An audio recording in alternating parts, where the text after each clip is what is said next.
최근 토트넘의 경기를 보면 손흥민 선수의 위치가 지난 시즌과 엄청나게 달라졌다는 것을 확인할 수가 있는데, 특히나 콘테 감독 시절에는 손흥민 선수가 내려와서 볼을 받는 빈도가 꽤나 많았다면 이번 시즌에는 포스테코글루 감독이 손흥민 선수를 위쪽에서 활용을 하고 있죠. 그리고 이것은 기본적으로 콘테 감독과 포스테코글루 감독이, 콘테 감독은 약간 수비적으로, 포스테코글루 감독은 공격적으로 경기를 운영한다, 이런 차이도 있지만 후방 빌드업 과정에서 손흥민 선수를 포함시키느냐 포함시키지 않느냐, 이 차이가 가장 결정적이거든요. 일단 지난 시즌을 생각을 해보면 콘테 감독이 3백을 쓰면서 3-4-3에서 손흥민 선수가 왼쪽 측면 공격수의 역할을 맡았었죠. 그런데 이 3-4-3의 전형을 생각을 해보면 후방에서 빌드업을 할 때 중앙 미드필더를 거쳐나가게 되잖아요. 그런데 기본적으로 중앙 미드필더의 선수가 약간 부족할 때가 많았죠. 그리고 지난 시즌에 수비 라인에 배치되던 선수들이 다이어라던가 벤 데이비스, 이런 수비 라인에 있는 선수들이 올라와서 도와주면 모르겠는데 올라와서 도와주는 유형의 선수들도 아니다 보니까 자연스럽게 위쪽에 있는 손흥민이나 쿨루세프스키가 내려와서 볼을 받는 빈도가 많이 늘어났었습니다. 특히나 지난 시즌에는 콘테 감독이 어떤 방식으로 빌드업을 전개했냐면 좌우 측면 공격수들이 내려와 주면서 중앙 지역의 선수를 많이 배치를 해요. 그러면 상대팀 선수들도 당연히 안쪽으로 약간 쏠리게 되겠죠. 특히나 한쪽 측면에서 볼을 잡게 되면 한쪽 측면으로 엄청나게 선수들이 쏠릴 때가 많았습니다. 그러면 이때 반대편에 있는 윙백이 높게 올라가면서 반대편으로 방향 전환을 하는 이러한 방식으로 탈압박을 했거든요. 그래서 경기를 보면 이제 이런 장면들이 많이 나왔었죠. 토트넘이 후방 빌드업을 전개를 하고 있는데 중앙 미드필더 라인에 호이비에르와 스킵 두 명의 선수만 위치하고 있습니다. 그리고 여기서 볼을 전개하게 되는데 아무래도 두 명의 선수밖에 없으니까 자연스럽게 손흥민과 쿨루세프스키가 내려와서 볼을 받아주는 것을 볼 수가 있어요. 그리고 이렇게 두 명의 선수가 안쪽으로 들어오다 보니까 상대팀 선수들도 손흥민과 쿨루세프스키를 따라서 안쪽으로 모여들고 있습니다. 그래서 이 다음 장면을 보면 쿨루세프스키가 내려와서 수비수의 등을 쥐고 볼을 받아주는 걸 볼 수가 있고요. 여기서 앞쪽에 있는 스킵에게 볼을 떨어뜨려주죠. 근데 이때 손흥민과 쿨루세프스키가 안쪽에 있다 보니까 수비가 한쪽에 많이 모여들어서 쏠리는 순간 스킵이 볼을 잡아서 반대편으로 방향 전환을 해줍니다. 그리고 반대편에는 빠르게 뛰어나가는 포로, 윙백이 뛰어 올라가면서 이 넓은 공간을 활용하는 방식이거든요. 그래서 콘테 감독의 전술에서는 아무래도 손흥민과 쿨루세프스키가 조금 더 내려와서 볼을 받아주고 이때 좌우 윙백이 빠르게 올라가주는 이러한 형태의 탈압박을 보여줬어요. 물론 이게 틀린 방법은 아닙니다. 당연히 윙백을 활용해서 탈압박을 하는 방법은, 그리고 윙백이 좌우 측면을 넓게 잘만 활용해 준다면 좋은 탈압박 방식이 될 수가 있어요. 그런데 여기서 문제는 선수들의 조합 자체가, 특히나 손흥민과 쿨루세프스키가 내려와서 좁은 공간에서 볼을 받는데 좋은 선수들이 아니라는 거였죠. 그러니까 예를 들면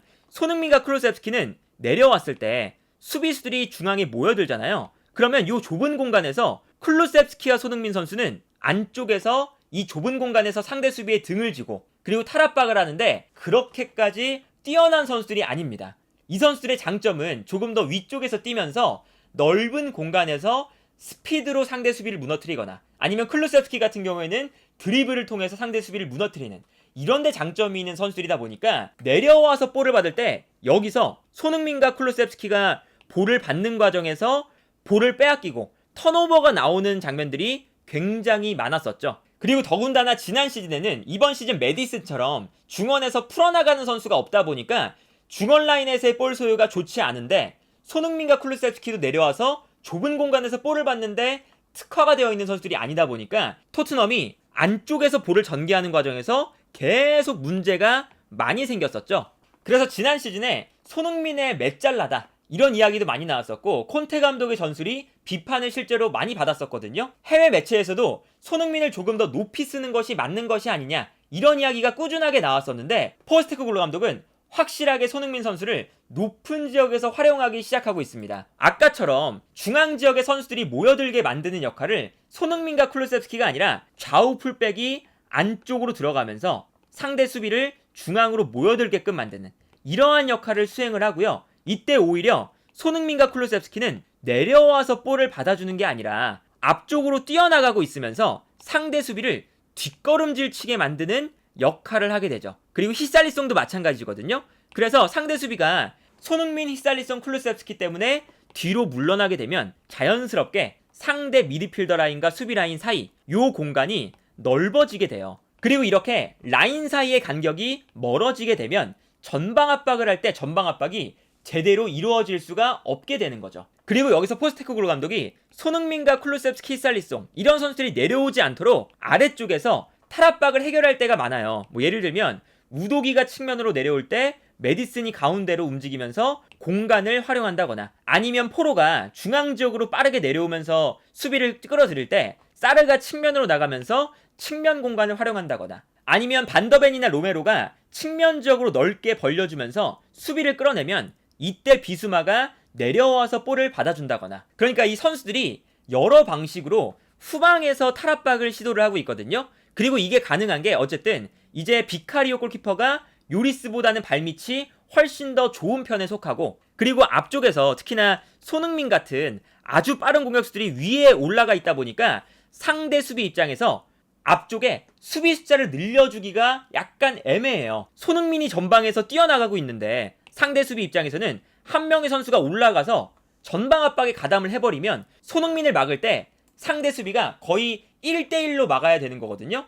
그런데 상대팀 입장에서는 수비 라인을 올려서 전방 압박을 할 때 손흥민을 1대1로 막기가 당연히 엄청나게 까다롭다 보니까 수비 숫자를 앞쪽에 많이 늘리지 못하고 수비 라인에 어떻게든 토트넘의 공격 숫자보다 한 명 정도는 많게, 이렇게 상대팀이 구성할 때가 많거든요. 그러면 당연히 토트넘이 후방에서 수적인 우위를 가져갈 수 있는 여유가 오히려 손흥민과 쿨루셉스키, 히살리송 이 선수들이 높게 올라가면서 생기게 되는 거죠. 그래서 최근에 토트넘의 경기를 보면 후방 빌드업을 할 때 이런 장면들이 많이 나옵니다. 메디슨이 내려와서 볼을 받아주고 있는 상황인데 이때 손흥민 선수는 화면에 잡히질 않고 앞쪽으로 뛰어나가고 있죠. 그래서 이 다음 장면을 보면 메디슨이 여기서 탈압박을 하는 순간 앞쪽으로 뛰어나가는 손흥민에게 패스를 넣어주는 걸 볼 수가 있습니다. 그리고 손흥민 선수가 앞쪽으로 뛰어나가면서 이 공간을 활용을 하게 되는 거거든요. 그리고 반대편에 클루셉스키도 전방으로 뛰어나가는 걸 볼 수가 있잖아요. 이렇게 손흥민과 클루셉스키가 전방에서 계속 뛰어나가고 있으니까 이제 어떤 장면이 나오냐면 메디슨이 후방에서 탈압박을 해서 후방 빌드업 과정에서 올라가고 있는 장면이에요. 근데 손흥민 선수의 위치를 보면 앞으로 뛰어나가고 있습니다. 그러니까 만약에 손흥민이 내려와서 볼을 받게 되면 이게 맨유전인데 맨유의 수비도 당연히 손흥민을 따라서 안쪽으로 내려올 거니까 메디슨이 올라갈 만한 공간이 만들어지질 않죠. 그런데 손흥민 선수가 앞쪽으로 뛰어 올라가다 보니까 상대 수비도 뒷걸음질을 치게 될 수밖에 없는 거고요. 이렇게 수비가 뒷걸음질 치면 메디슨이 볼을 끌고 올라올 때 자신의 앞에 공간이 넓게 발생을 하면서 계속 볼을 끌고 올라올 수가 있게 되는 거거든요. 그래서 손흥민 선수의 역할은 상대 수비가 올라오지 못하도록 앞쪽에서 계속 움직여주는 역할을 맡고 있는 거고, 그래서 전방 압박을 위해서 어느 정도는 올라와야 되고 대신에 손흥민은 뛰어나가고 있으니까 수비 라인이 뒷걸음질을 치게 되죠. 이렇게 되면 아까처럼 메디슨이 볼을 끌고 올라오는데 전혀 문제가 없는 상황이 만들어지고요. 여기서 전방 압박이 안 되니까 압박이 풀리면서 뛰어나가는 손흥민에게 패스가 들어갈 수가 있게 되는 거죠. 그러니까 상대팀 입장에서는 손흥민 선수가 후방 빌드업을 할 때 계속 높은 위치에 있으니까 전방 압박을 강력하게 하기 위해서 라인을 올릴 수도 없고, 그렇다고 해서 전방 압박을 안 할 수도 없으니까 어느 정도는 라인을 올려야 되고, 그런데 이 라인을 올리는 것이 되게 애매하게 올라가 있으니까 토트넘이 압박을 풀어나오면 메디슨처럼 공격의 연결고리가 되는 미드필더들을 제대로 방해를 못하면서 어쨌든 라인에 올라와 있으니까 손흥민이 뛰어갈 때 손흥민에게 들어가는 패스를 제대로 방해를 해줄 수도 없는 상태인 거죠. 그래서 포스테코글루 감독이 가장 달라진 점 중에 하나는 손흥민 선수의 위치를 높은 지역에서 쓰고 있다라는 것이고, 이번 시즌 손흥민 선수의 위치는 하프라인 위쪽에서 상당히 많은 활동량을 가져간 걸 볼 수가 있습니다. 근데 지난 시즌에는 콘테 감독이 내려와서 볼을 받아주는 것을 중요하게 생각을 했기 때문에 손흥민 선수의 위치가 비교적 하프라인 밑에도 많이 형성되어 있는 걸 볼 수가 있었죠.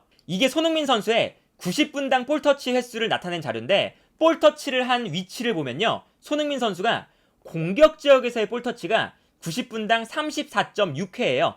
근데 이 기록이 토트넘 커리어 내내 가장 공격 지역에서 많은 볼터치를 기록하고 있는 시즌이라고 할 수가 있겠습니다. 그리고 미드필더 라인에서는 커리어 내내 가장 적은 볼터치 횟수를 기록하고 있고요. 수비 라인에서의 볼터치도 지금 커리어 내내의 볼터치를 비교해보면 적은 축에 속하죠. 특히나 지난 시즌과 기록을 비교해보면 공격 라인에서의 볼터치가 90분당 20회에서 34.6회로 14개에서 15개 정도의 볼터치가 공격 라인에서 더 많이 이루어지고 있어요. 그렇다는 건 기록만 봐도 포스테코글루 감독이 콘테 감독과 비교해서 훨씬 더 볼을 많이 점유하고 공격적인 축구를 하고 있고, 그러다 보니까 손흥민 선수의 볼터치가 늘어나는 과정에서 콘테 감독과 달리 포스테코글루 감독은 손흥민 선수를 위쪽에서 쓰고 있기 때문에 손흥민 선수의 공격 지역에서의 볼터치가 많아지고 있는 상황이다. 그래서 이번 시즌은 손흥민 선수가 조금 더 공격 지역에서 플레이하는 빈도가 늘어날 거고요.